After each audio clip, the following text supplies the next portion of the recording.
नमस्कार दोस्तों, आपका स्वागत है अपने YouTube channel. I hope you guys आप बहुत अच्छे होंगे। सो दोस्तों, आज जो मॉर्निंग का जो मैथ्स का एग्ज़ाम हुआ है उसको भी हम सॉल्व करने वाले हैं।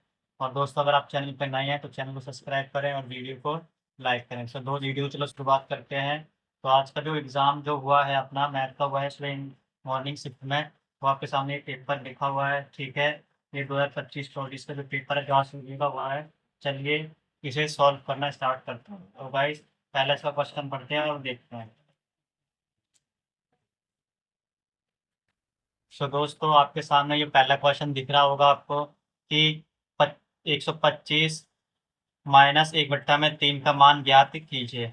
इसे आप कैसे ज्ञात करेंगे वो आपको मैं बताऊंगा कैसे आप इसे ज्ञात करेंगे। तो गाइस, आपका क्वेश्चन है ये 125 25 माइनस में 1/3। तो 125 किसका क्यूब है, घन है, तो आपको इसे है 5 का घन है तो 5 की पावर 3 आ जाएगी।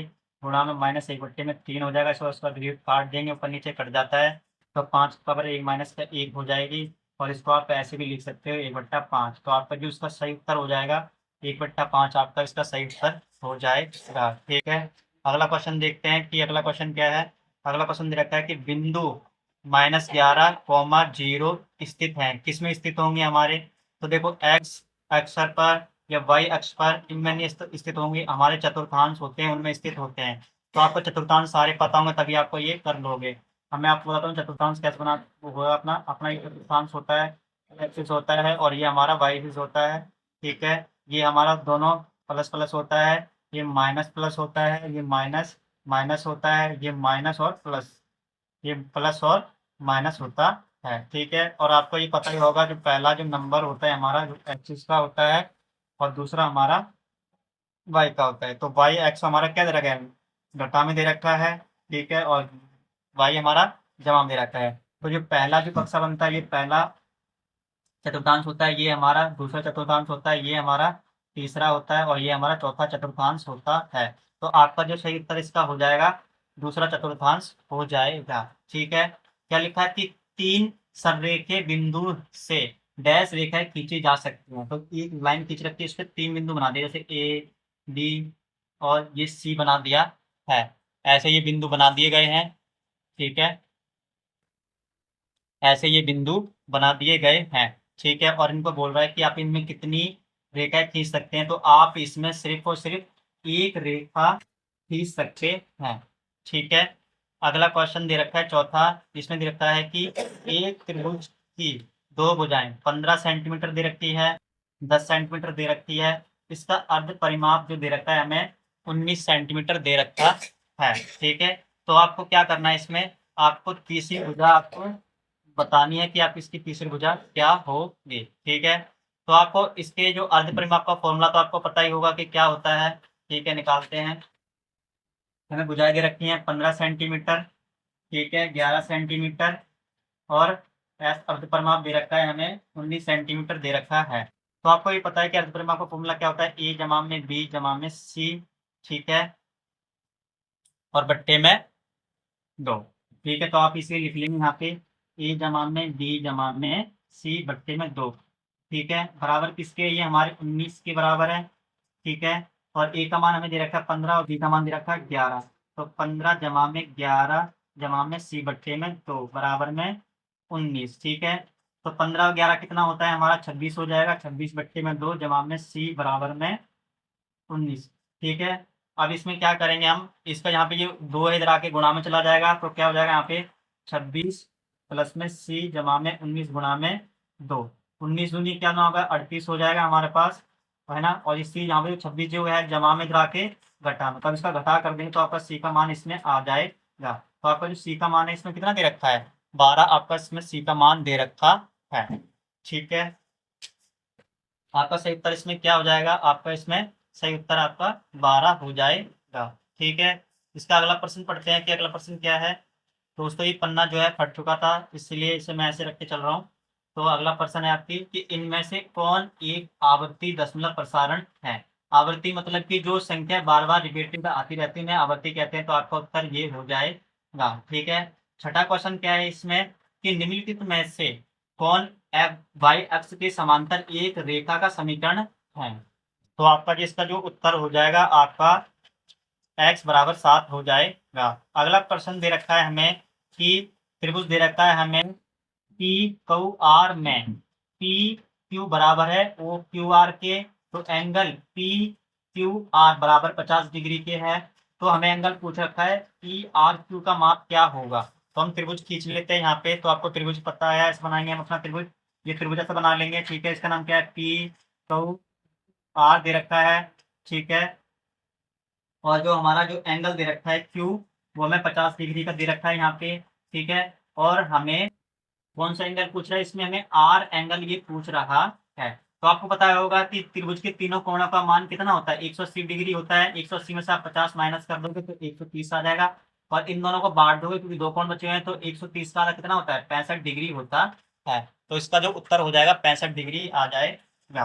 8वां प्रश्न है इसमें कि वाई अक्ष के बिंदु, ये हमें बिंदु दे रखे हैं, तो लंबवत दूरी क्या होगी। तो इसकी जो लंबवत दूरी होगी, अगर ये माइनस माइनस में देते हैं तो ये पॉजिटिव हो जाती है, और ये प्लस प्लस में देते हैं तब इसकी आंसर जो है माइनस हो जाता है। तो बाई के अपोजिट क्या है, 2 है, तो इसका आंसर 2 हो जाएगा। हमें दे रखा है कि समीकरण x प्लस में 2y बराबर में 4 का एक हल है। तो बताओ इनमें आप सॉल्व करके देखोगे इनका हल क्या है। तो आप x का मान रखता हूं मैं यहाँ पे 0, ठीक है। और y का मान क्या दे रखा है, 2 दे रखा है, मैं इस वाले को ले रहा हूँ। और बराबर में 4 दे रखा है। तो 0 कुछ नहीं करता, 2 दूनी 4 हो गया। 0 कुछ नहीं करता तो 4 बराबर 4 आ गया है। तो इसका आंसर यही है, तो ये इसका हल है। तो इसका ऑप्शन क्या हो जाएगा, ए आंसर हो जाएगा। तो बोल रहा है कि इसमें कि इन दोनों को जब गुणा करेंगे तो आपका उत्तर क्या आएगा। तो देखते हैं, चलो इस क्वेश्चन को उतार लेते हैं। क्या लिखा हुआ है, 2a² b² b का क्यूब ब्रैकेट में दे रखा है, गुणा में दे रखा है 7a का क्यूब b का क्यूब दे रखा है, ठीक है। तो 2 का 7 से गुणा करेंगे तो 14 आ जाएगा, ठीक है। और a जब मल्टीप्लाई होता है ना तो जुड़ जाते हैं पावर इनकी। तो a की पावर कितनी हो जाएगी, 5 हो जाएगी, ठीक है। और b की पावर कितनी हो जाएगी, 3 और 3 6, तो b की पावर 6 हो जाएगी। तो देखो 14, बी की पावर ए की पावर 5 और बी की पावर 6 ये दे रखा है। तो इसका उत्तर ये सही हो जाएगा। 11वां क्वेश्चन देखते हैं कि एक ठोस की डैश बीमाएं होती है। तो एक ठोस की कितनी बीमाएं होती हैं, तो एक ठोस की 3 बीमाएं होती हैं। जैसे इसमें एक लंबाई होगा, ठीक है, एक चौड़ाई होता है हमारा, और एक होता है ऊंचाई। तो ये हमारी 3 बीमाएं होती हैं, ठीक है। अगला क्वेश्चन की तरफ चलते हैं। तो आपको ये बार बार जो प्रश्न दिख रहा है, इसमें क्या दे रखा है कि एक समबाहु त्रिभुज का क्षेत्रफल हमें 16√3 वर्ग सेंटीमीटर दे रखा है। तो इसका परिमाप हमें ज्ञात करना है। चलो इस क्वेश्चन को लिख लेते हैं पहले हम। क्या लिखा हुआ है, क्षेत्रफल हमें क्या दे रखा है, 16√3 दे रखा है। हमें एरिया ऑफ ट्राइंगल दे रखा है, ठीक है। और इसका जो परिमाप हमें निकालना, पेरीमीटर हमें निकालना है। तो आपको पता है त्रिभुज के जो समबाहु त्रिभुज के क्षेत्रफल का फॉर्मूला क्या होता है, √3/4 a का स्क्वायर, ठीक है।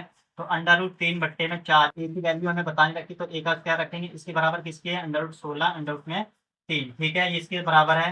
तो आप देखो यहाँ पे ये मल्टीप्लाई में तो आके डिवाइड में चले जाएंगे, ठीक है। तो 16√3 गुणा में 4/√3 हो जाएगा। 3 से 3 कट जाएगा, अंडर रूट से अंडर रूट।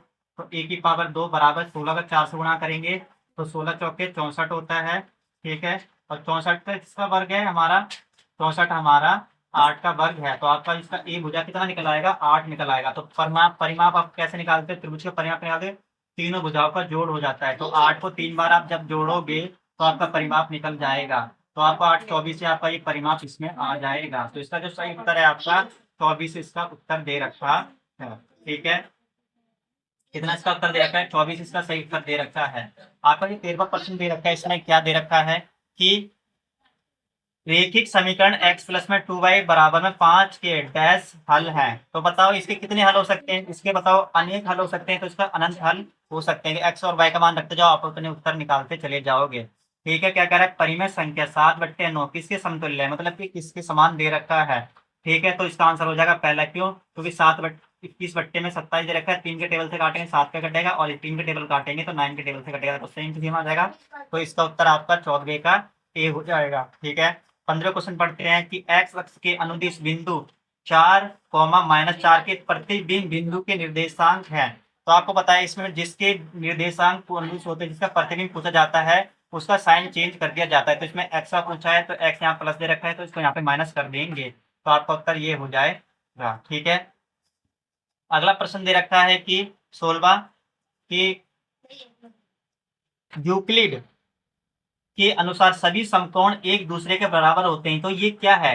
तो ये एक अभिग्रहित है जो इसमें दे रखी है। ठीक है, 17वां क्वेश्चन क्या कह रहा है इसमें कि एक त्रिभुजाकार मैदान की भुजाओं का अनुपात ये दे रखा है, तो तथा इसका परिमाप हमें ये दे रखा है, तो इसकी सबसे लंबी भुजा हमें ज्ञात करनी है। ठीक है, तो आप इसको कैसे करोगे? देखो मैं यहीं पे आपको बता देता हूँ।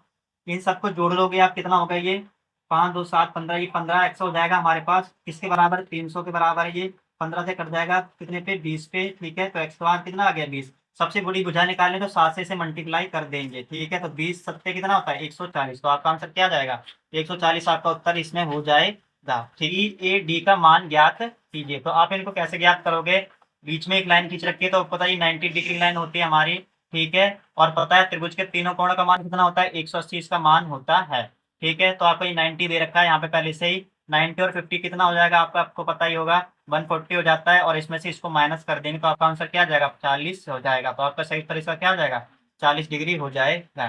ठीक है, और 19-20 क्वेश्चन में क्या दे रखा है? तो 19 पर क्या कह रहा है क्वेश्चन कि एक बिंदु 2,5 का भुज 5 होता है? नहीं, भुज हमारा हमेशा एक्सिस कहलाता है और बाइसिस हमारा कोटि कहलाता है। तो इसने गलत आंसर दिया है। तो जो इसका सही उत्तर जो हो जाएगा इसका डी आंसर हो जाएगा। पहला गलत है और दूसरा सही है। 20वां क्वेश्चन क्या दे रखा है कि समकोण त्रिभुज का आधार जो हमें 35 दे रखा है।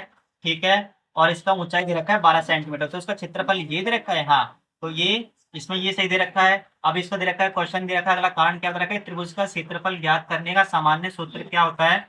1/2 आधार गुणा में ऊंचाई। तो हाँ, ये दोनों कथन इसके सही दे रखे हैं, तो इसका उत्तर हो जाएगा इसमें आपका ए।